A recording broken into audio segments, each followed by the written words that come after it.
possível. Porque às vezes não é possível. Mas quando for possível, é bom que tenha uma concisão.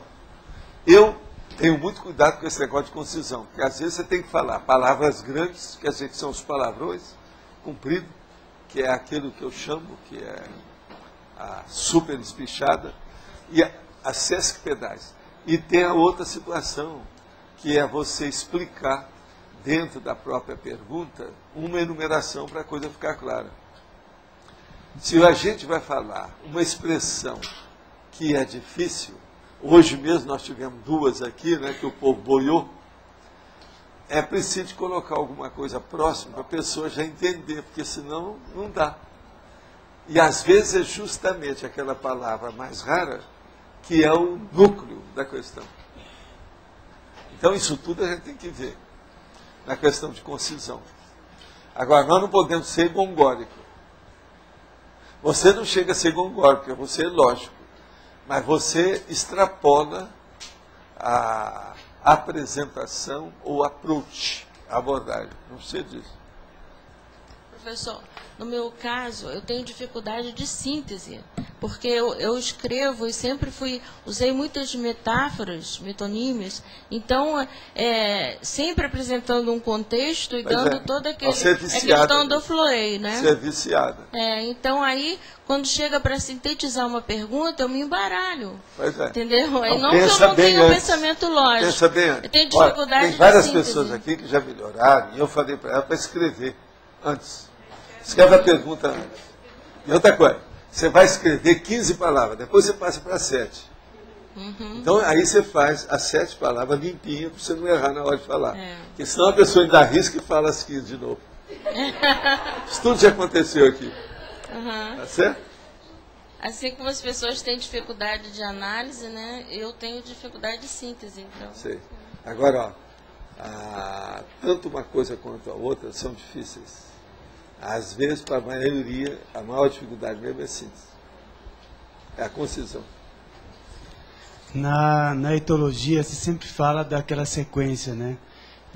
Em relação à irreverência até chegar, por exemplo, Sim. na ironia. Em geral, que defeito, que trafá está mais ligado a essa passagem que perde a característica da irreverência e passa para a ironia? Isso aí tem mais a ver com o temperamento mesmo da pessoa? Mais a ver, não. Arrogância?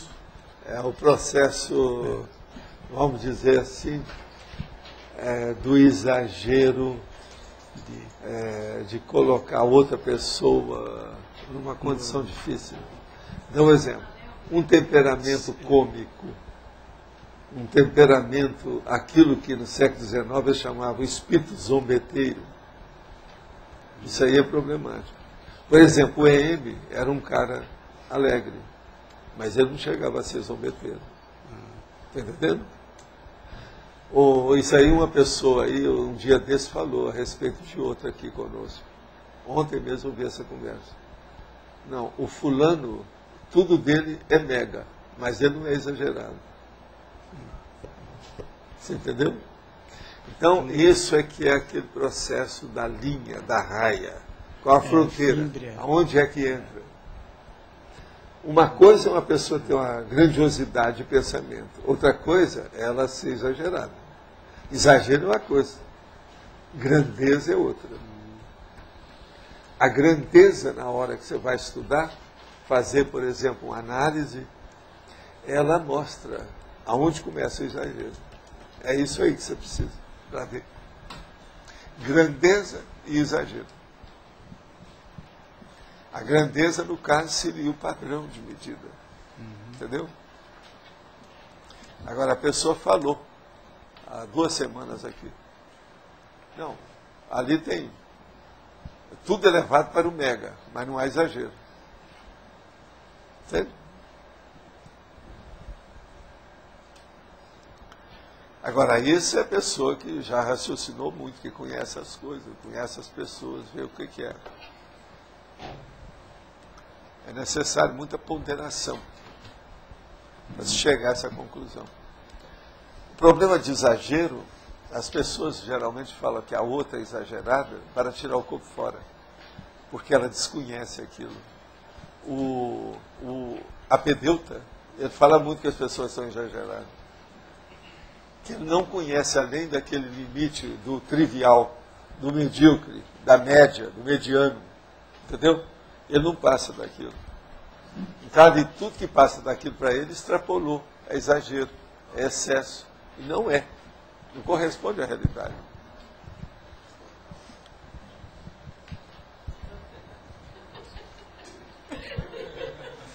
Ele vai ler com o microfone, é isso? É a última agora? É a última que vocês criaram? Muito importante. Ler com o microfone, isso é o máximo. É o último. Pessoal, essa questão que o senhor está falando da síntese, né?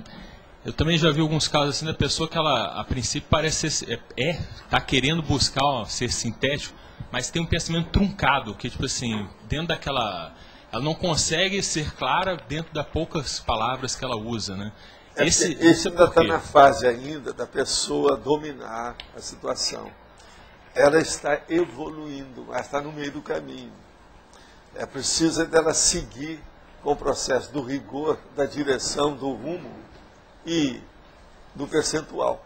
O percentual de acréscimo ou decréscimo. Nesse caso aí, o que falta é isso. Mas você acha que isso aí é mais da evolução do pensamento? Tem alguma coisa a ver, por exemplo, com um travão da pessoa que faz ela pensar Sempre errado, tem aquela travão. coisa toda? Sempre tem, né? Essas coisas sempre ocorreram por algum travão do passado. Agora, quase sempre é perseguição. Vocês têm que lembrar que o nosso passado na Terra é de muita repressão, muita coação, muita coerção. Olha o que eu estou falando. Repressão, coação, coerção.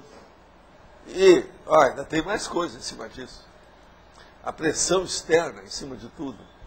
É o pai e a mãe que sejam subprotetor. É o processo, por exemplo, das ditaduras. É o problema da Inquisição, disso e daquilo. O processo da pressão de um problema de guerra. Olha só, na história humana, quais foram os anos que não tiveram guerra? São poucos. Então isso tudo faz uma pressão e o holopensene é que age sobre isso. Hoje eu tenho uma noção perfeita, para mim, desse problema devido à pressão holopensênica. Eu expliquei aqui o caso. Eu vim para cá, para Foz, eu não sei se ouviu falando. Depois de 3, 4 anos sem viajar, eu fui para Ipanema, onde eu passei a maior parte da minha vida.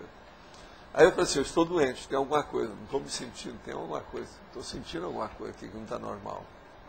Há um bloqueio, há uma situação, parece que tem gente, mas não tinha consciência nenhuma. Eu vi, examinei tudo. Então era a pressão do holopensene em cima de você. Então é aquilo que eu falo, por exemplo, lá no Rio ou em São Paulo, você tem um holopensene que é superpressionado, constrangido. É quase que um taco de bilhar.